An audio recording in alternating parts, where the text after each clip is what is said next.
Greetings and welcome. Welcome to Growth Hacking Show, where we bring the experts who are the best in the best what they do, and they want to share their whole secret of their success. So that way you can actually grow yourself and your business at the same time and take care of in this challenging environment. How to grow my business? You don't now with us. You don't have to bring your challenges to us, and we are going to show it to your our experts today. Together is in case you don't know me, my name is Mohammed Siddique. I'm from Atlanta, Georgia, your host for a growth hacking show. And today with me is the host of America's Real TV and the best-selling author, Roger Brooks. Roger, welcome. Siddique, thank you so much. I appreciate it. Roger, let me start with this. Where were you? What happened? Who you were surrounded with that inspired you to lead people to share their stories? Well, I stumbled onto personal development in my mid 20s, and then slowly over time, as I went through my 20s and 30s, I became more and more interested in personal growth and development. I started following an author, Jeffrey Gitomer, when I was entering the sales world in a bigger way, and Jeffrey turned me on to someone named Earl Nightingale. And if people don't know who Earl Nightingale is, please look him up. He was very popular in the 50s and 60s, and he had this record at the time. It was a record called "The Strangest Secret," and he revealed what he felt was the strangest secret in the world, which really is all about finding yourself and doing what you love, and surrounding yourself with the people that are important to you. But more than anything, Siddique, it was about we become what we think about. So if we're thinking negative thoughts, then we may likely have negative outcomes. If we think positive thoughts, then we'll have positive outcomes. Now that seems simple, but that's where it starts. And that's kind of how I had my introduction to personal growth and development. From there, I just started reading all the material I could, listening to podcasts, surrounding myself, or as they call it, elevating your peer group with people that are like-minded. So over the past, I would say 5 to 7 years, I've been on this mission to empower myself. It goes through, trying to adopt self-love, because that's something else that's really difficult to do. But then taking that energy and empowering others with the same techniques and skills that I've learned. And I've done this in a variety of ways, through mentors and mentorship, through my podcast. That's been the most wonderful thing, to be able to connect with wonderful people like you and many others around the world. And, just everything I do, I try to do it to the best of my ability, but it's taken me a long time to get there. Long time to get there. That's a secret. So you have to be persistent and consistent and stay on it. Doesn't matter whatever it takes to make it happen. So you have seen people get stuck, even though they want to do it. They want to think positive. However, it's very hard. Let's say at the time of this recording, Corona is big right now. It's negative thinking, all the scarcity and everything is on everybody's mind. And media love to exploit the whole thing, even though it's a big challenge. However, they multiply it a million times by the time everybody is so scared. How do you think positive in that kind of challenging environment? So look, I think we have to be vigilant in everything we do. We have to take things serious like this. So my wife and I were just talking about this morning. She's going to the grocery store. She's hoping there's going to be some groceries left. Just being smart, wiping down, the rails and with the shopping cart handle, and not touching your face and washing your hands, doing all the things we need to do. It starts there, being very vigilant in our daily, activities. But beyond that, again, it's mindset. So if we're focused on spending all of our time watching the news and hearing all the negativity, to me, that just, it sparks anxiety and fear. And I would much rather spend my time focusing on helping myself and others to get through this period. Like our kids, they really don't understand what's going on. So helping to explain to them what's happening and just keeping things calm. And then bring it out to the network and talking about it, and having good conversations. But again, it all, to me, it all comes down to mindset, and that's where it starts, where to keep as positive as you can, even in these most difficult and challenging times. Understood. Understood. So, Roger, you have seen so many people and have changed their life by publishing their stories on your best-selling your channel. You see, when you meet them, they have so much negative thought. They don't even value themselves, as you mentioned, and if they don't even value themselves, guess what? Who else is going to value them? Almost none. So the first thing is you have to believe in yourself. That's what you said. So what are the top 3 mistakes what people do when they come to you and you kind of see it over the years? What's the lesson? Top 3 lessons people should avoid those mistakes when dealing with their business and their brand and themselves. Yeah, no, great question. So I think we all make lots of mistakes. I would say that the top 3 things that I see mistakes people make when it comes to this is, first of all, being a student of your calendar. Meaning, and I learned this from one of my mentors, David Meltzer, really, really being diligent about the time in your day, how you spend your time, how you allot your time, and really, breaking it down. I have it down sometimes to 5-minute calls, where it just depends on what the situation is, but being very, very smart with your calendar, because I found that the busier I am throughout the day, the more productive I am. And sometimes it's intuitive. Like, you would think the busier I am, the harder things are going to be.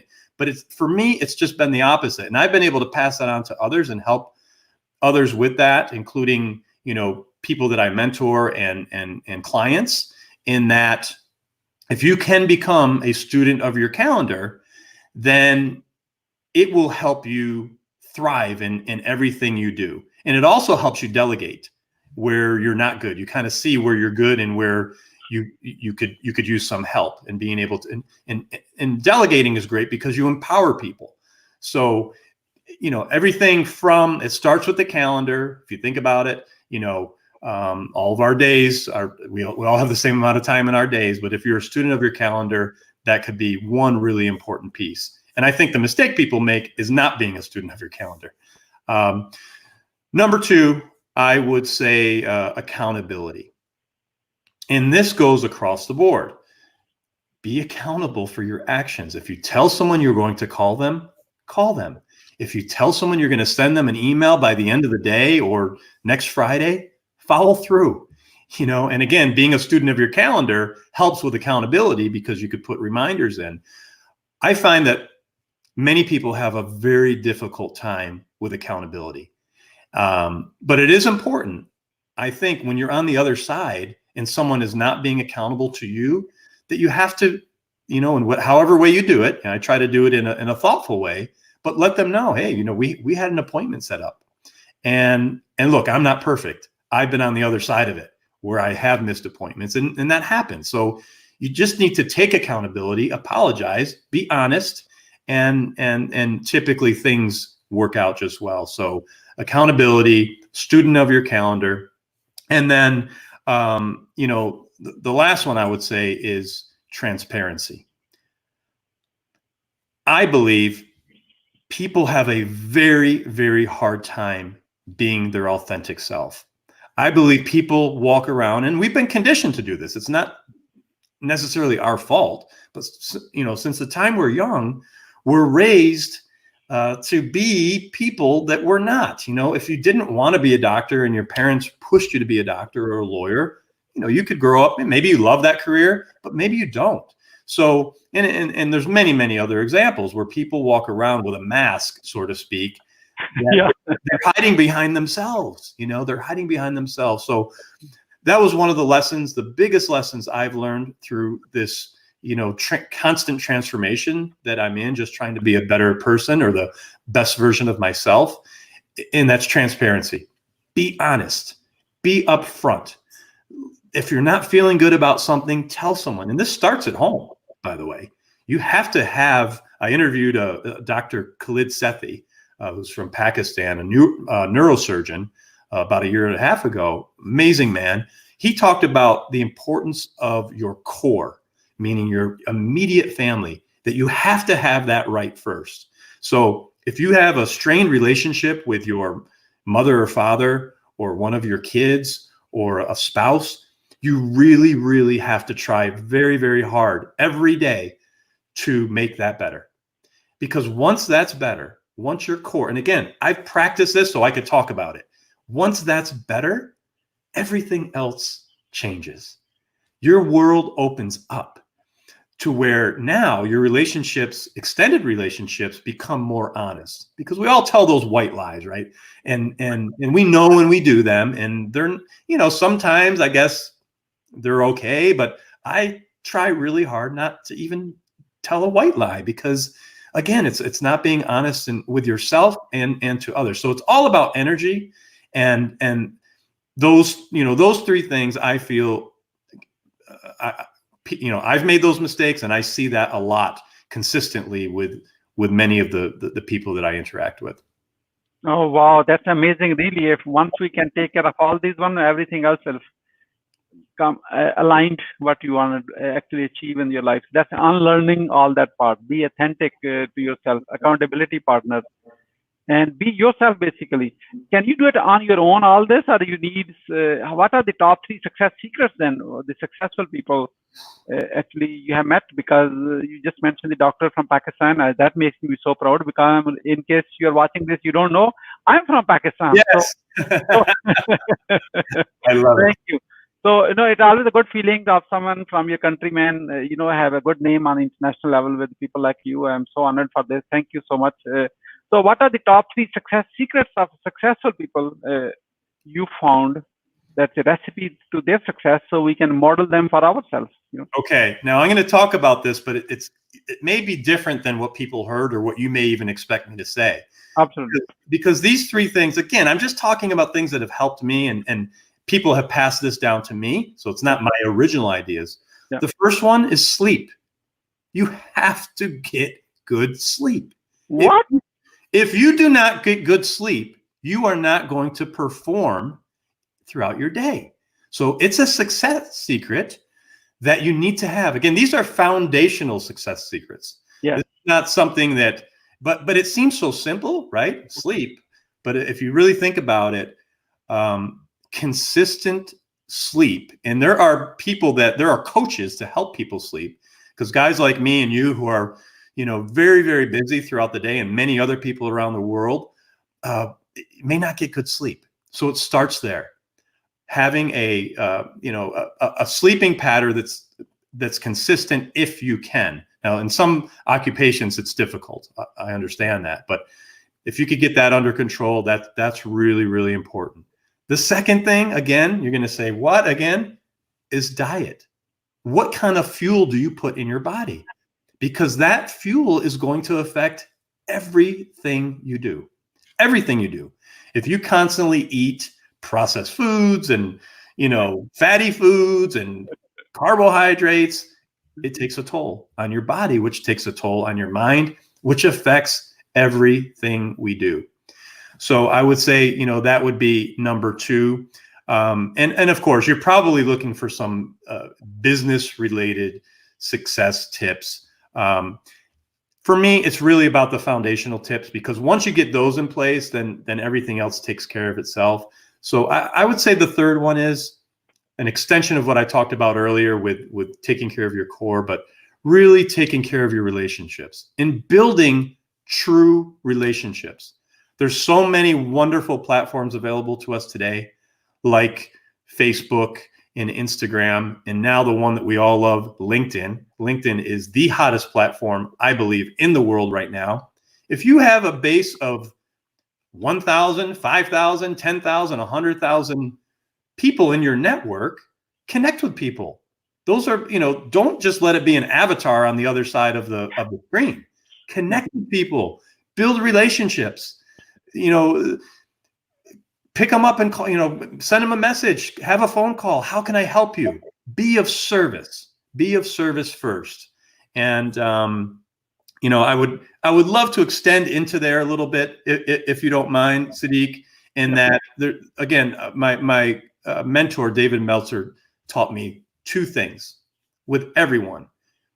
Ask them how you could be of service to them first.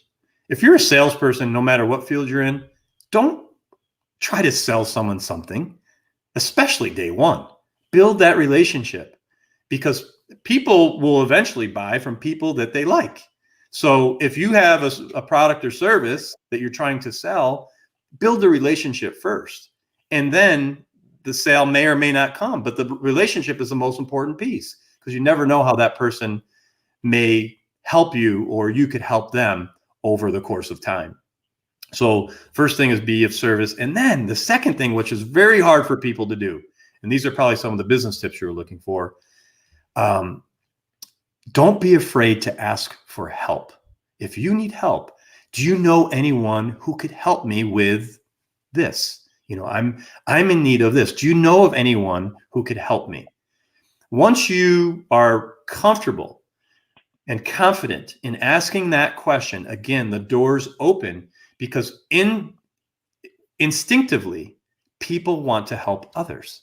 That's, as a human race, we want to be of help, whether it's with our family or whether it's with a stranger. We want to help people. But if you don't ask someone for help, they're not going to know. So don't be afraid. I would say that those are some key takeaways. That's amazing. I like this asking for help. I learned from CEO space, and they say, if you know of someone, don't push them. Hey, Roger, help me, because Roger may not be in a position to help. So if you know of someone that you're giving them a way to find somebody in the network. And the moment I changed those two words, everything changed.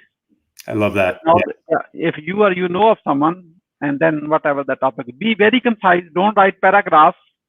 Okay, very quick, so because they can figure out can I be a person help to this person or not. They have to make a decision very, very quickly, and then you can go on to the longer paragraphs. So later on, you actually establish that someone in position to help. Thank you, Roger. It's amazing. I see most of the successful people have one thing in common. In fact, multiple things in common. One thing is they get up early. You're early riser. I'm early riser. I got up at 3 a.m. today. I don't know about you. So, and the second thing is they have a mentor. They hire a mentor to help them to grow to the next level. And everybody needs a mentor at every level. I have a mentor right now, a recluse billionaire, Mr. O. And how do you value mentorship in your life? It is the most important thing to have, I feel. And it's okay to have multiple mentors for different needs, right? So as I mentioned, David Meltzer, he was a key mentor for me over this past year. He really helped me through a lot of difficult challenges that I was going through with my business and even in my personal life. That, again, it's about energy. So he helped me shift my energy in such a different way that it has changed everything. If I didn't have David Meltzer as my mentor, we would not be sitting here today. I could promise you that, because there's no way that energy would have brought us together. So yes, mentorship's amazing. I also like to mentor people. So it's give and take. Even though I need a mentor, even though you need a mentor, it's good to mentor those that need our assistance. Yesterday evening, I met with a young man who needs some advice, career advice. He's stuck. He doesn't know what to do. We spent a good 30 to 40 minutes. And to me, and as Dave taught me, there's activity you get paid for, and there's activity that you don't get paid for. But that's okay, because at the end of the day, it's the amount of effort that you put out throughout your day, whether you're getting paid for it or not, it'll all come back to you tenfold. I promise you, it'll come back. It's the law of the universe. And you have to, I feel, be open when you talk to a mentor. may not want to do every single thing they say, because they may not be 100% right, but it's okay to take it in, digest it, and then make your own decision. But more than anything, go with your instincts, because typically our instincts are right. If you think about all the different things that happen, throughout the day, months, and years, there's certain, points that you had to make a pivotal decision. And typically, if you make the good decision and you go with your instinct, it's good. But if you don't, you look back and say, oh, I wish I would have gone with my gut, right? So, again, that's a little bit off topic of mentorship, but yes, mentors, I can't say enough how important they are to anyone, no matter what career you're in, or no matter what level, whether you're the CEO of a company or you're just starting as an account executive. Thank you so much. It's a great. I value that. In introduction, I made introduction for you. You are a best-selling author. So tell us about your book. So I love to write, by the way. So thank you for bringing that up. And I made a promise to myself in 2020 that I would write a book before the end of the year. And the clock was ticking, and here came November, and I only had a very rough draft of the book. And I wanted this book to be about really all the things we're talking about today, but the topic of personal development. But I wanted to have a catchy title, because I've researched a lot about what people search for. Yeah. And one of the titles, one of the most famous books of all, is Think and Grow Rich. Yeah. We've all heard of that. There's another book called The Science of Being Rich by Wallace Wattles. So those two books are books that I've read and was really, they also helped change my life. So I wrote a book called The Power of Being Rich. Now, when you hear that, you may think, what is this? What is this all about? It sounds like a book about money. How do I get wealth in my life? And I purposely did that because it's not about that at all. It's actually about the 10 essential principles to manifest what you already have. Can you show us the book? So if you have a copy nearby you. Yeah. Okay. Oh, okay. Power of Being Rich. Yeah, cool. Roger Brooks, The Power of Being Rich. Wonderful. Essential principles to manifesto what you already have. Oh my God, this is good. Good. I'm good. Power of Loyalty. Author, The Power of Loyalty. Okay. Yes, The Power of Loyalty is a business book as well that I wrote about 10 years ago to talk about customer loyalty programs. I've been in the loyalty and rewards and in space for most of my career. This book is about manifesting what we already have inside. So when someone is going to read that book, give me the punchline, what they are going to learn from this. They're going to learn to tap into their internal resource of energy that will help them get unstuck.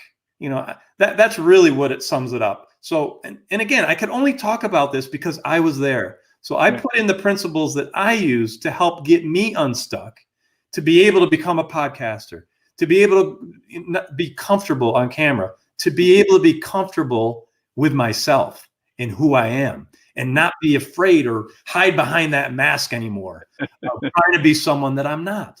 So really, that's what this book is about, is really taking our internal intuition and being able to bring that to life. And again, it goes through a lot of the things we talked about today: accountability, transparency, really learning to love yourself, being full of gratitude. Gratitude's a huge one. You have to have gratitude, I feel, in your life in order to sustain, as I call, being rich. But it has nothing to do with money. Being rich at heart, being rich, in faith, being rich in our relationships, and just being rich within our own self. Yeah, this is all about having enriched life. Basically, you are so grateful and content, and what are the recipes to have a content life, basically. So I'm sure you want to share something as a gift to our viewers, people who are watching this or listening this. Absolutely. Can they kind of get a taste of some kind of chapter of a book or something? Absolutely. I would love to give the first chapter of my book absolutely free. Okay. I will. There'll be a PDF that you could actually send them. Yeah. To you, and they'll be able to experience one chapter. If they like that chapter, of course, they could always get the ebook or go to Amazon to get the hard copy. Wonderful. You have a Kindle version as well? Yes. Okay, wonderful. So the power of being rich is the first chapter is a free gift from our guest, Roger Brooks. And you know what to do. Just meet Siddique.com/chat. Just send it, contact us, and we will send you the PDF file when whatever we have from Roger Brooks. Okay.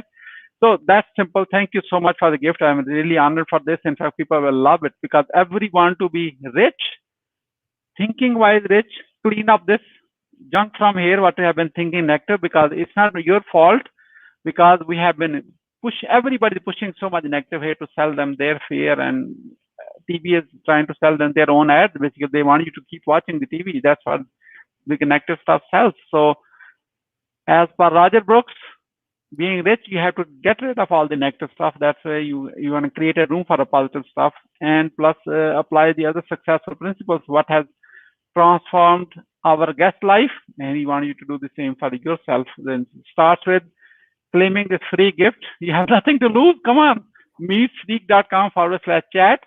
Read that book. Once you enjoy that, I didn't say if you enjoy that. I say once you enjoy that one, you are going to grab a Kindle version, hardcover, whatever you like, or PDF file, whatever is available on Amazon. So Roger Brooks, because as you know, we are about to wrap up and there's a lot to cover. Is there anything you like to share which I didn't really get around to it? Well, look, I just say in this time that we're living in right now with the virus, there's a lot of fear. There's a lot of tension. I would just like to say, this might be a good time for the world community to kind of take a reset. It's like resetting our computer, starting over. A lot of people are staying home. Let's use this time to come out of this stronger and better as a nation here in the U.S. and as a world nation, because we're all one people. We are one world community, the human race. And, I just love people from all around the world. And I just hope and pray that people could come out of this even stronger than they were before. Wonderful. Here's my favorite question, which I ask almost every guest. What would you say to your best friend about growth hacking show when I'm not there? I would say that if you want to continue to grow as a person, watch this show, listen to this show, because every time there's a new episode, you're going to learn something new to become the better version of yourself. There's not an ending to this, folks. Being successful never ends. It is a progress every day. It's a progression. And if you watch Mr. Siddique's show, that will help you become the best version of yourself. Great. As we're about to wrap up, what would you say as a final word? I would just say thank you. Thank you, Mr. Siddique, and thank you to your audience for tuning in and for giving me the time. I'm honored. I'm grateful. And if there's anything I could ever do for you or your audience, please don't be afraid to reach out. Thank you so much, Roger Brooks, for sharing your wisdom with us today on the behalf of Growth Hacking Show community and our team. We really appreciate you. This is Mohammed Siddique signing off from Atlanta, Georgia. Wishing you good luck, good sales, and I do have a path across again with another amazing guest. Until then, all best wishes.